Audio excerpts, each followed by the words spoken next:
Good morning. In a few moments, thousands of law enforcement officers and public safety personnel from across the country will be sworn in for the 60th inauguration ceremonies. I cannot thank these partners enough for their dedication to this event and their commitment to our great nation. We owe all of our partners a debt of gratitude that can never be repaid. We are especially grateful for the agility in working with us in shifting the inauguration festivities indoors because of the expected frigid temperatures. Since late Friday afternoon, the various teams responsible for securing the inauguration have been meeting to pivot from a series of outdoor events to 2 indoor venues. Their flexibility and dedication throughout this process has been truly inspirational. The inauguration has been designated a national special security event by the Department of Homeland Security. This designation allows for a whole-of-government approach that relies on collaboration with event security professionals who are among the best in the world. NSSCs are designed to be nimble and adaptable when faced with any potentially hazardous situation, including the type of inclement weather expected on Monday. The Secret Service already planned to secure Capital One Arena with a limited perimeter for this evening's rally. However, this site now moves to the forefront of our security plans as the celebration at the arena will replace the scheduled parade at the White House. An expanded perimeter will be established at approximately 8 a.m. on Monday. The inner portion of this expanded perimeter will be accessible only to authorized attendees. The outer perimeter will be accessible only to pedestrians. All individuals entering the perimeter must undergo screening at pedestrian checkpoints. Restrictions around Capital One Arena will be lifted after the event. However, some road closures and parking restrictions will continue through Tuesday. Information regarding specific road closures, adjustments to public transportation, and parking restrictions have been posted at www.inauguration.dc.gov. Engagement with businesses and residents in the affected areas is ongoing, and information is being shared through businesses and neighborhoods associations. We recognize that these adjustments undoubtedly impact the people of Washington, D.C. We aim to create the safest environment possible while reducing the impact on residents and businesses. A helpline has been established to answer questions from those living and working near the inauguration sites. The Secret Service and D.C.'s Homeland Security and Emergency Management Agency have shared this number with the affected community groups. Again, I want to thank all of our partners for their resolve as we switch to an indoor inauguration. I would like to recognize the community for their patience as we adjust our plans to accommodate these cold winter conditions. I would now like to introduce Chief Pamela Smith of the Metropolitan Police Department, who has been among our most steadfast supporters throughout this process. Good morning. Thank you, Special Agent McCall. I am Chief Pamela Smith of the Metropolitan Police Department here in Washington, D.C. All of our partners involved in securing the 60th presidential inauguration have been working tirelessly and collaboratively to adjust plans as needed. Our teamwork and the ability to quickly adapt is a reflection of the detailed preparation and flexibility that goes into ensuring the safety and security of an event of this magnitude. With the inauguration parade now taking place inside Capital One Arena, and as you are currently seeing, there will be impacts to residents, businesses, and visitors in Chinatown and Penn Quarter neighborhoods.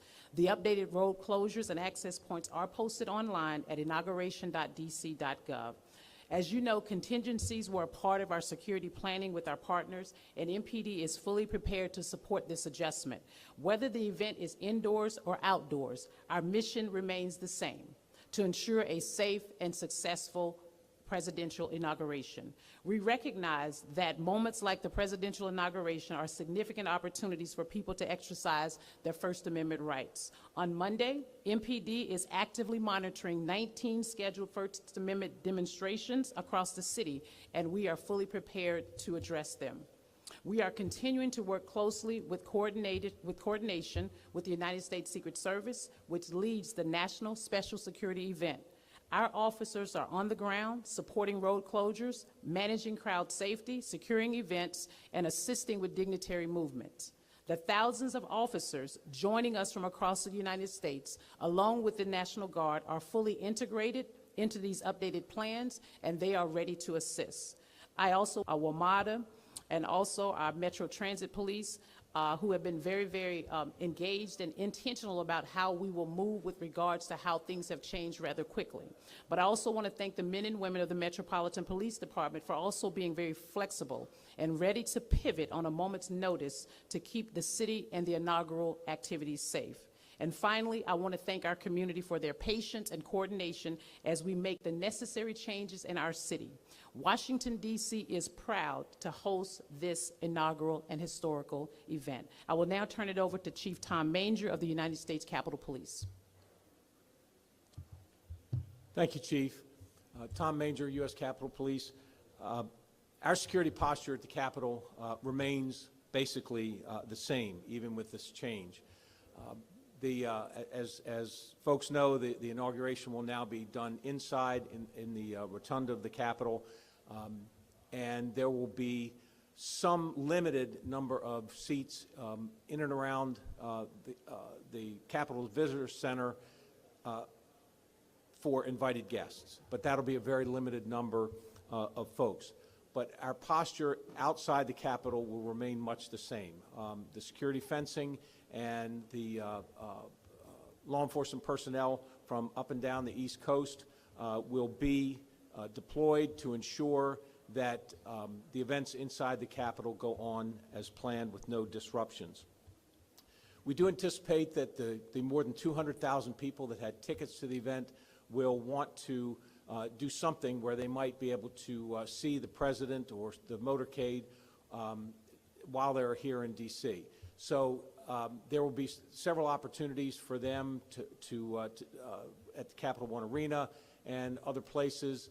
So we will have folks, along with Secret Service, along with MPD, and all of our allied agencies, all along the areas where either the motorcade or the President plans to be. We do anticipate that we're going to have a crowd around the Capitol, and again, our posture remains the same for the security there. And I want to thank all of our partners. There's always, with these kinds of events, the necessity to be flexible, to be nimble, to be able to handle the changes that occur, and to have assisted us all along the way. Thank you. Good morning. My name is Brian Dwyer. I'm the Chief Operating Officer at WMATA. I'm joined today by Chief Mike Gonzalo, our Chief of Police. I want to thank Special Agent in Charge McCool, Chief Smith, and Chief Manger for having us here today. Metro is ready for Inauguration Day. We have changed our service plans after the inaugural plan were moved indoors, or the events were. All information is posted at WMATA.com inauguration. On Inauguration Day, Metro is now opening at 5 a.m. and will run normal weekday service with trains running every 5 to 12 minutes depending on the line. Customers attending events at Capital One Arena should take the red, blue, orange, or silver lines to Metro Center and walk to the 9th and G security checkpoint to access the arena on Monday. Some stations in the downtown area will be closed for security reasons. They include Archives, Federal Triangle, Mount Vernon Square, and Pentagon. Trains will bypass these stations. Gallery Place will be open only to customers transferring between the red, yellow, and green lines. That means no entering or exiting Gallery Place on January 19th and 20th due to the security perimeter. Several stations will be closed due to inaugural events at various times. These include Judiciary Square, McPherson Square, and Union Station. They will all have some entrances closed. The stations will still be accessible through other entrances. We'll also have 41 Metro bus routes on detour because of an inaugural activities, and we'll be on a supplemental Saturday schedule tomorrow, which means about 144 bus routes running with some additional service. MTPD is fully staffed and will be patrolling stations. They are joined by police agencies from across the region and country to keep Metro and inauguration participants safe. We want to thank them for coming in their assistance. As we always say around security events, if you see something, say something. This applies to our employees as well as our customers. You can send a text message to MTPD at MyMTPD. That's 696-873. We'll find an officer in any of our stations. You can also always call 911. Again, you'll find all information and details at WMATA.com inauguration. And with that, I'll turn it back to Chief Smith. Thank you. Thank you. We'll go ahead and open up the floor for any questions from the media corps. I know you mentioned Friday, late afternoon, you started having meetings to talk about pivoting plans, but has there always been some sort of backup plan in case the inauguration or services would move indoors, or there be any other major changes? Yes, there's always been a plan to move it indoors if necessary. Multiple plans, actually. So this is one of those multiple plans. And was this moved indoors just for the weather, or were there other security issues that flagged alarms? No other security issues whatsoever, solely due to the President's decision to move it inside because of the weather. I was just going to ask him, based on what he asked, what was the impact of what happened in New Orleans and what happened during the past election cycle on the plans? So this is a national special security event, our 5th one in 12 months here in D.C., 83rd overall. Those type of attacks are always part of our plan. I won't tell you that we didn't take a look at them again, say, hey, can a vehicle get through here and get into our secure perimeter? And I'm super confident that they cannot. So the New Orleans attack, we're good. And then the Las Vegas, we're good on those things as well, inside our perimeter. Now, if you see something outside of our perimeter, you need to call 911, or you need to tell the first police officer you see. Oh, I was referring to what happened in Pennsylvania during the election cycle. You're talking about Butler? The attempted assassination. Yeah, so. Yeah. Yes, Butler, Yeah. I'm sorry. Well, first off, that can absolutely never, ever happen again. We took a close look at what happened there. And those things that went wrong have been fixed. And so you will not see something like that here at the inauguration. And the other question is, what's the expansion of the perimeter? What did it change from because we moved over to Capitol Hill? So we basically moved it out 3 blocks, essentially. So we'll have 2 layers of anti-scale fencing that you'll see. We'll have hard blocking vehicles of concrete, and then we'll have another block expanded out there with the secret police. Agent McCool. Yes, sir. So in your opening remarks, you mentioned authorized attendees to Yep. the Capital One Arena. Who are the authorized attendees? How do they know? How do you know? And then to that, the fact that we're just hours away really from this event tomorrow, and people don't know, and as one of you said, maybe hundreds of thousands of people still coming. What's the plan for 100,000 people showing up at 9th and G trying to get into a building that holds 20,000 people? So with respect to the tickets, I have to defer to the PIC, Presidential Inauguration Committee. So to be clear, you do not know who authorized attendees will be at this point? Well, for me, authorized is you've been through security checkpoints. No one's getting into the building without going through our magnetometers. And so from my point of view, once you go through the mags, you're now authorized. Okay, but do you have to have a ticket to get in? I mean, I I'm know. going to defer to the PIC on that. Okay, and so then I get that. I won't Yeah. repeat that. Yes. But so what you guys will be faced with, very likely, is the probability of tens, if not hundreds of thousands of people showing up at 9th and G, Yep. hoping to get into a building that only holds 20,000 people.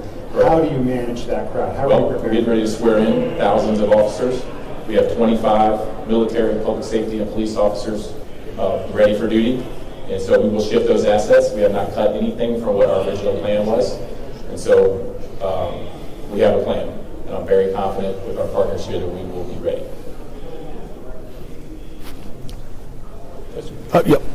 Yeah, so you mentioned that the perimeter around the Capitol is likely going to be pretty similar to what it was if it were indoors. I know there was always going to be security on the parade route and by the White House. Are you going to be able to move officers from one place where there was going to be an outdoor ceremony, say, for example, on the parade route, closer to where the Capitol or Capital One Arena? Yes, for our agencies that are working with Capitol Police, we have reorganized where they'll be. It's very similar to where it was. And as Chief Smith said, we've got adequate number of agencies here. We've got thousands of police officers. We've got over 1,000 National Guardsmen here, and they are. We can move their assignment with the stroke of a pen. And And also keeping in mind, the flexibility of this, I think what Agent McCole described was that there will be 2 layers with respect to how visitors or participants will be able to come inside Capital One Arena once we reach that number. Outside of that second perimeter that has been extended due to the fact that the inauguration parade will take place inside Cap One, we will have the additional personnel what we would have had in other places around the city. We will still have individuals along the parade route. I will also offer up that we know that there are individuals who have come to our city to observe, witness this historic moment of the 60th presidential inauguration. The magnetometers will be open for individuals to come along the parade route. They will be screened and processed as we would if there was an actual parade, but they will be able to still come into that space on tomorrow. So there will be other places, if you will, in particular along the parade route, where if individuals want to be able to come and watch that will be accessible to the public. Can I ask how many, we heard 9th and G is a security checkpoint to get into Capitol. Are there any others, or is that the lone checkpoint to get access to 9th and G? Okay, there is a smaller access point, a checkpoint for press, but that at 9th and We'd G like is to the know only. where that is. I'm sure they'll share it with the market. So for the public, there's only one entrance. That is correct at this time. And so, Chief, let me ask you kind of what I asked Agent McCool. What do you tell the tens of thousands of people who have come to D.C. hoping to see a parade, who will try to get into Capital One Arena? What I will say to them is what I just offered up, the opportunity for participants, visitors who have come to our city to observe the presidential motorcade as it travels from the White House to the U.S. Capitol along the parade route on Pennsylvania Avenue. We initially had that area enclosed as a secured route. Magnetometers, people can come in and watch that. That availability will still be available tomorrow. So that's different, that's new than what we were told last night. We were told the public would have an opportunity from Capital One Arena to the White House after the event there, but now you're saying there are different.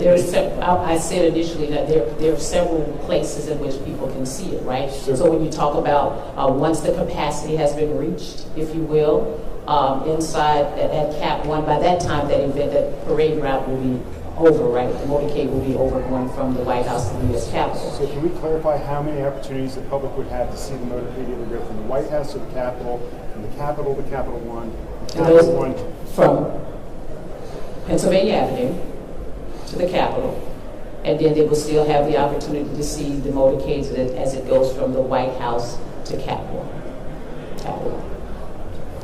From the Capitol to Capitol, I'm sorry. One more question. And reverse. I'm sorry about this, but that's very much different. That's very much different than what we were told in the press briefing last night. We were told the only opportunity was from Capital One. Right. And I think what we have, I think I think everybody's point that has happened with respect to this inauguration planning, we have to be flexible. And there are other opportunities. We want to be able to have an opportunity for those visitors who have come to this city to be able to at least see the motorcades that travels from the White House to the U.S. Capitol. So therefore, the same parameters that we had in place with participants being able to come to Pennsylvania Avenue through the magnetometers to watch the motorcade go through, that availability will be made available to those folks that are in our city. Yes, sir. Hi, thank you very How are much. you? Ronan from Perspectives TV from Canada. Since last night, there's been a lot of posts on social media, especially on X, saying that there's all kinds of threats regarding tomorrow. In one post, someone even said there's a nuclear threat. As absurd as it sounds, my question is, first of all, are you aware of it? And second, are there any actions taken because it's causing a lot of unrest? People are worried. I think that any time we receive any information with respect to any type of threats to the city or any type of special event, we all become concerned, but we have our intelligence teams, fusion centers from all of our respective agencies that will take a good look at that information to ensure whether or not it's credible or not credible. And I think I've said before that we take every threat or any type of threat to either an event or to an individual person very seriously. At this time, we have not received any credible threats, but we're taking any threats that come into this city very seriously. Any other questions? I'm not a meteorologist, but I can tell you a little bit about the weather. It's going to be cold. I mean, I think we have all, the purpose for the inauguration parade going inside of Capital One is due to the fact of the inclement weather and the fact that it'll be relatively cold. We have, as you know, this city prepares, I think, very well when it comes to inclement weather. Our DPW teams will be out across the city. They have already started putting salt and brine across the city. But I think the other piece of it is that we want people to dress warm and to be safe if they're going to be outside. We will have our fire and EMS staff available in the event there are any hypothermia issues, but what we want people to do is to be safe. Dress warm if you're going to be out in inclement weather. We already know what the temperature will be, which is why the parade moved inside. Take a good look, if you will, at some of our senior members in our city, make sure they're well prepared, and our DPW team will be out there to ensure that we're clearing the snow as we did on January 6th.